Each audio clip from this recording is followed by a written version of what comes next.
Hi, my name is Jarno and I'm your event tutor. My YouTube channel is all about teaching you how to plan and organize an event or festival. Please subscribe to my YouTube channel or leave a comment below.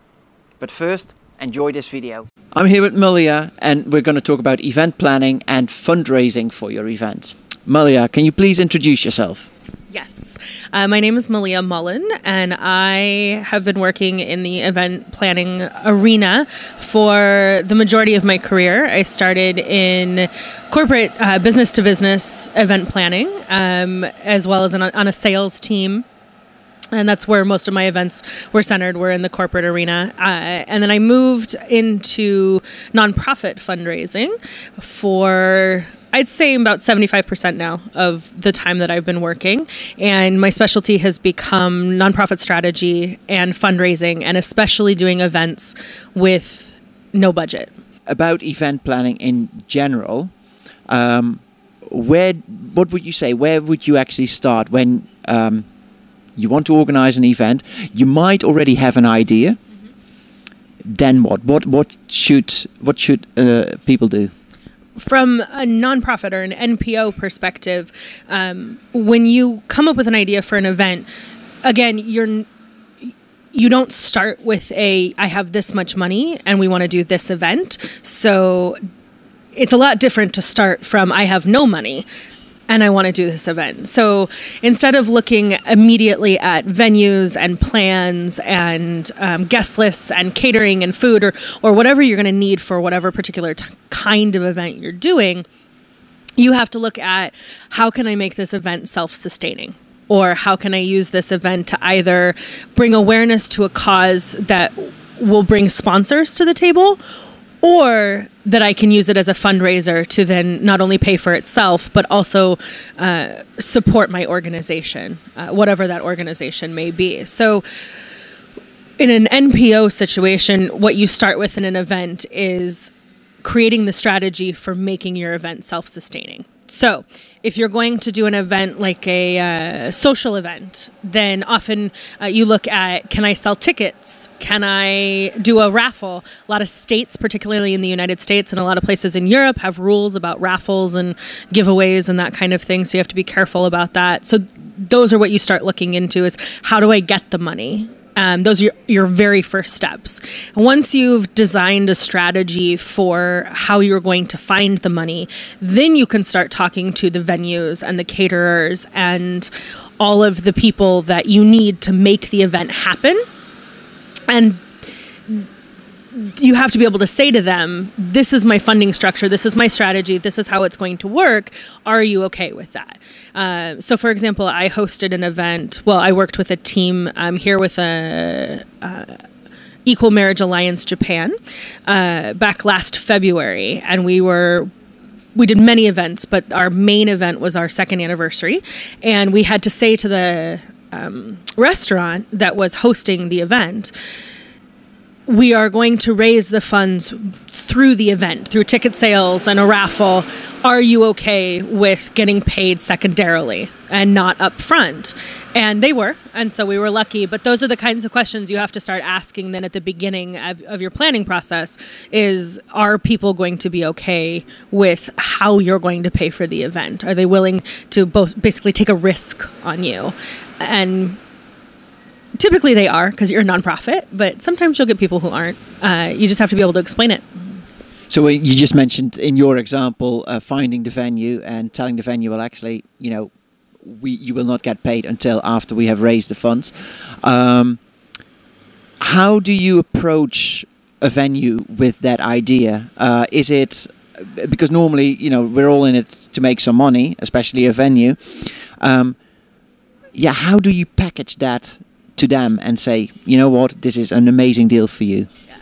In a culture that's familiar with nonprofits, particularly, again, in Western cultures like the United States, Canada, Europe, it's very easy. Everyone knows what NPOs are. They know what charities are. They know how money can go to a good cause, and they tend to be much more lenient with those ideas. And so to go to them and basically you say, I'm with this organization, I am looking to host this kind of event, and we would really like to include your restaurant or your venue in our event as part of, that community support, and kind of turning it over to them and saying, you want to be a part of this. It's going to look good for you. You're going to get free advertising out of this because your location's name is going to be plastered over all of our materials and all of the things that we use. And so you can come at it with be a part of your community. You can do this. We're going to give you free advertising. You're going to look great from it because you probably have some kind of corporate social responsibility or CSR program, right? In cultures that don't have that, you kind of have to appeal to the pragmatic side of it and just explain that you have a strategy, you have a system. Are they willing to be relaxed about it? And I find that when you are kind, you are friendly, and most important, when you are upfront about it, because if you sound at all dodgy, then people start to question what you're going to do. So if you're just honest about this is who we are, this is our mission, and this is what we're trying to do, and can you help us? They'll usually come around. I think the biggest thing in both situations, and you'll probably hear me say this a million times, in the NPO world, you can never be afraid to ask. The ask is the single most important part of fundraising, but it's also the single most important part of event planning in the NPO world, because if you can't ask, you're not going to get anything. And some people are going to say no, but most people will say yes. So you mentioned earlier, you can't sound dodgy. You need to have a good story. So that comes down to you sitting down, thinking about what your event story actually is, what your ideas are, what your objectives are, I guess, and then only then you can go and approach certain companies. Yeah, definitely. Theoretically, as either working for an NPO or being a part of an NPO looking to plan an event, you should already know your organization's mission and vision. If you don't, leave a comment and I'll help you. But you should already know your mission and your vision, which starts your story. So now whatever event you're hosting theoretically should fit into that mission and that vision. So what you're then creating is your brand, or you should already have a brand, but being able to speak that brand and tell that brand to someone that you're asking for help in planning your event. And you need the details to be hammered out. You don't want to go in with only half the story or half the expectation. Make your goal obtainable. I can't tell you how many times I have seen organizations try and raise money and they have this astronomical goal, and stretch goals are good, but you have to be realistic. And a venue or a donor or any kind of organization that's going to participate in your event, they'll know if your stretch goal is totally out of it, and they'll be less likely to participate too. So. Are you constantly networking to make sure that you meet the right people or the right organizations for your events? The term right people actually drives me crazy, because there is no right people. You have no idea who knows who. And it's amazing. If you go to a networking event or any event, any kind of party, any kind of social event, fundraiser, dinner, if your friends invite you to dinner with 50 people you don't know, go to the dinner, because you have no idea who you're going to meet. None whatsoever. I met the manager of Snooze because I went to a random happy hour with another friend of mine, and I met a girl who was working at that Snooze, and she introduced me to her manager, and it all snowballed from there. What do you say to these organizations? How do you start the subject of, oh, by the way, we are looking for money, or we're looking for someone to help us with the event? Where do you start? You don't have to tell people you're looking for money. The minute you say you work for an NPO, people are like, oh, you need money. Yeah, I do. My advice that I always give to students, or when I'm giving a presentation or consulting, I always say that I the number one rule, listen first. Listen, ask people questions. I've learned in my career that pretty much anything you can think of can be turned into a question.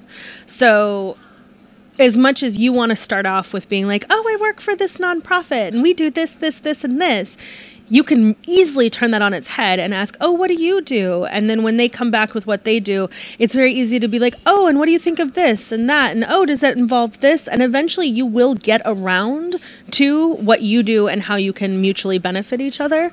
But you don't have to go in guns blazing and I need money. Like, everybody knows you need money. You work for a nonprofit. Everybody knows you need money. So listen. Talk to people, but really listen to them. Listen to what they want. Listen to what they're interested in. Listen to the words coming out of their mouths, but also their body language. They will tell you how they can help you if you listen.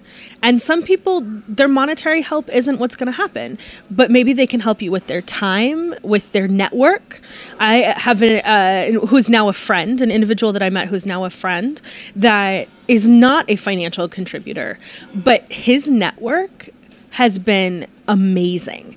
And to the point where we got a major US airline to donate 2 round-trip first-class tickets to bring over a speaker for an event, solely because instead of trying to get him to give me money, I listened to him, we talked, I learned what he did for a living, and was able to have a conversation with him about who he knows because of that. And it was all because I listened. So what is it in that example? What is in it for the airline to provide you with 2 tickets?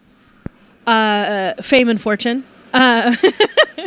No, really, it's the advertising, the free it's not really free advertising, but it's as a nonprofit, you have the ability for sponsors, you have the ability to offer them awareness. And particularly if you have a cause that is very socially popular right now, it's very easy to get organizations that want to be on board with those causes. They want their name attached to those causes. So this particular case, it was attaching that major airline's name to the LGBT work in Japan, and that was valuable to them. They had a competitor airline that had just recently been named the #1 LGBT friendly airline in the world, and so there was some competition there, and so they were excited to get on board with that. I knew all of that going into the meeting because not only had I done my research, but I had listened to the people around me talking. I didn't walk into that meeting saying, we need something. I walked into that meeting saying, this is what we're trying to do. This is where we're trying to get. Asking them where we fit into their strategy and softly saying, this is kind of what we're looking for, but I didn't go in demanding anything. I went in asking how we fit with them, not the other way around. You have to be prepared to answer what it is that you need, specifically what it is that you need. You don't go in saying this is what we need and demanding it. You wait, but they may ask you directly. They may come back and say, well, this is what we're prepared to offer you. Or they may come out and say, well, what do you need from us? My advice, if they say, what do you need from us? Don't hesitate. Don't go small just because you think they're going to say no. They'll negotiate back down if they don't want to do it. And make sure that you are clear in what you are looking for. I can give you an example on this one as well, actually. I once came up with the idea for an award show when I lived in America.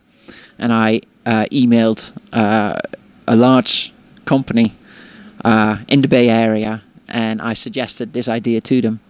And immediately I got an email back saying, fantastic, come to the office. So within 12 hours, I sat in their office. And as soon as I walked in, I thought, yes, it was just an idea at the moment. I don't have a plan. And obviously I left with empty hands because if you don't have an idea, you don't have a plan, and you don't know specifically what to ask for. Again, things change. It doesn't have to be concrete, but you need to at least have an idea. Would you say that not having a proper plan, not having a proper strategy is one of the pitfalls for any event planner who starts fundraising for their event? Yeah, Or are there other pitfalls that are more? Oh, there's lots of pitfalls when planning an event with no money. The biggest issue, particularly with NPOs in the whole world, is that so many NPOs don't employ standard business practices. There's this idea of the grassroots, or the NPO is a different business model. And there's even some within varying generations who almost view business and business model as almost a dirty word in the nonprofit arena. And they really want to push away, we're not a business, we're an NPO. I argue that the strategy and the systems that come from a business model, even in an NPO situation, are what give you the basis and the foundation to be able to then go out and ask for money and ask for donations and ask for anything, really. An organization doesn't want to give money or give their time or give their name to something that could potentially burn them. And so if they see that you don't have your act together, if they see that things aren't working correctly, or if they see that there's problems, they're going to be less likely to participate with you. But if you have an established system and a strategy, and you know how to talk about both your organization and your event, and there's clear branding and marketing involved, it's a lot easier to ask for things and to make the case as to why your nonprofit is valuable and worthy. And having that plan makes it a lot easier to raise the funds so that you can have your event. How then do you go about marketing that one-off event with little money or no money, perhaps? How do you then actually get the word out? Word of mouth is probably the biggest part of what, especially a low budget NPO or low budget NPO event, has to rely on. Social media, word of mouth. Social media has changed the face of fundraisers, honestly. And in what way?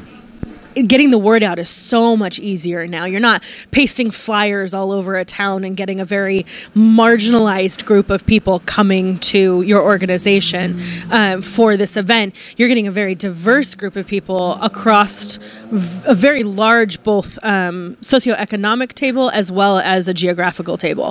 Fantastic. Thank you very much. Thank you. It was fun. Thanks for watching this video. I hope you enjoyed it. My name is Jarno, your event tutor. Please subscribe to my YouTube channel and do check out my other videos. See you next time.